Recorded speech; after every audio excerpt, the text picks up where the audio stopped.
অবশেষে ডাকাত রূপে পর্দায় আসতে চলেছেন দেব। কবে থেকে শুরু হচ্ছে দেবের নতুন ছবি রঘু ডাকাতের শুটিং? বহুদিন ধরেই চলছিল বিস্তর টালবাহানা। ছবির ঘোষণা হয়েও নানা কারণে ছবির শুটিং শুরুই হচ্ছিল না। এর মাঝে আবার মুক্তি পেল পরিচালক ধ্রুব বন্দ্যোপাধ্যায়ের বগলা মামা যুগ যুগ জিও ছবি। ছবিটি বক্স অফিসে তেমন ব্যবসা না করলেও প্রশংসা কিন্তু পেয়েছে অনেক। আর এরই মাঝে আবার টলিউড সূত্রে খবর, অবশেষে শুরু হতে চলেছে পরিচালকের সেই বহুল প্রতীক্ষিত ছবি রঘু ডাকাত, যার মুখ্য ভূমিকায় রয়েছেন দেব। বহুদিন আগেই তো প্রকাশ্যে এসেছিল রঘু ডাকাত অবতারে দেবের লুক, যা দেখে একেবারে হইচই পড়ে গিয়েছিল ইন্ডাস্ট্রিতে। তবে তারপরে কোনো এক অজানা কারণে খবরের ভিড়ে ধামাচাপা পড়ে যায় এই রঘু ডাকাত। টলিপাড়া সূত্র বলছে সব প্রস্তুতি নাকি শেষের পথে। আগামী বছরের এপ্রিল মাস থেকেই নাকি শুরু হবে দেবের রঘু ডাকাত ছবির শুটিং। এরই মাঝে আবার খবর, সৃজিতের যে ছবিতে দেব, রুক্মিণী, পরম, স্বস্তিকা রয়েছেন, তার শুটিংও শুরু হবে আগামী বছরের প্রথম দিকে।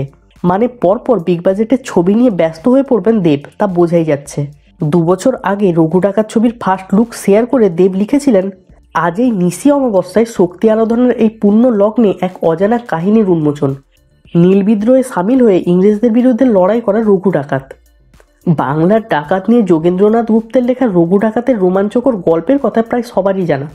যে রঘু ডাকাতের দাপটে ইংরেজদের বুক কেঁপে উঠত, সেই রঘুর ইংরেজদের প্রতি বিদ্রোহ বাংলার লোককথায় স্থান পায়।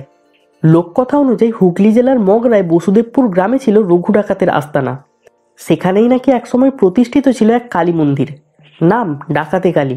পরে সেই মন্দির রঘু ডাকাত মন্দির হিসেবে বিখ্যাত হয়।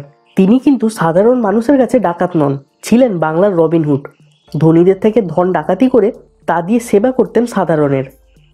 মেয়েদেরকে অগাধ সম্মান করতেন তিনি। এমনই এক জ্বলন্ত বিদ্রোহী চরিত্রকে বড় পর্দায় নিয়ে আসতে চলেছেন দেব। এখন তোমরাই বলো, দেবের এই ছবি নিয়ে তোমাদের কি মতামত? কেমন লাগবে রঘু ডাকাত হিসেবে দেবকে, সেটাও কমেন্ট করে জানিও।